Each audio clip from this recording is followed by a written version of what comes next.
আল্লাহ তাআলা বলছেন, বান্দা শোনো শোনো, তোমরা যদি ক্ষমা করো, তোমরা যদি দয়া করো, মায়া করো, তোমরা যদি একে অপরকে ক্ষমা করতে পারো, তোমাদেরকেও ক্ষমা করবে একজন। আওয়াজ দিয়ে বলেন সবাই, তিনি কে?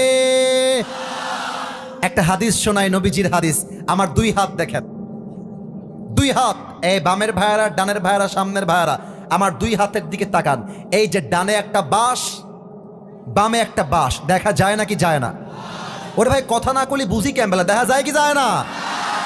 আমার নবীজি একটা গাছের নিচে শুয়ে আছেন, আর নবীর তরবারিটা নবীর একদম পিঠ বরাবর সামনে আছে, পেট বরাবর। এক কাফের বেদুইন নবীর কাছে আসছে, তরবারিটা এমন করে তুলে নিয়ে ডাক দিয়ে বলছে, ইয়া মুহাম্মদ, বলো তোমাকে আমার হাত থেকে কে বাঁচাবে? আমার নবীজি ঠাস করে ঘুম থেকে উঠে চোখ খুলে দেখছেন কাফের তরবারি নিয়ে এমন করে দাঁড়িয়ে আছে, আর বলছে, কে বাঁচাবে বলো? আমার নবীজি এক বাক্যে বলছেন, আল্লাহ। সুবহানাল্লাহ পড়বেন না আপনারা সবাই? যখনই বলেছে আমাকে আমার আল্লাহ বাঁচাবে, ওই কাফেরটা থরথর করে কাঁপতে শুরু করেছে।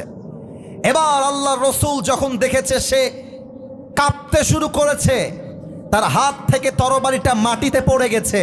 এবার আল্লাহর রসুল আমাকে দেখেন, আমাকে দেখেন, তরবারিটা এমন করে তুলে নিয়েছে, বলছে, এইবার বল তোকে আমার হাত থেকে কে বাঁচাবে?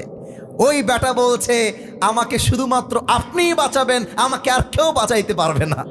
এবার নবীজি বলছে, আরে যাও, তোমাকে আঘাত করে আমার কোনো লাভ নাই, আমি তোমাকে আমার আল্লাহর জন্য ক্ষমা করে দিলাম। সুবহানাল্লাহ পড়বেন না আপনারা সবাই? আজ ভাই ভাইয়ের সাথে কথা বলে না, বোন তার বোনের সাথে কথা বলে না, চাচা তার ভাতিজার সাথে সামান্য কয়েক কাঠা জমির জন্য বছর বছর কথা বলে না। আমাদের মুসলমান হিসেবে দাবি একটা, আজ থেকে আমাদের আর কোনো ক্ষোভ নেই, আমরা একে অপরকে আল্লাহর জন্য ক্ষমা করে দিলাম। বলেন সবাই সুবহানাল্লাহ।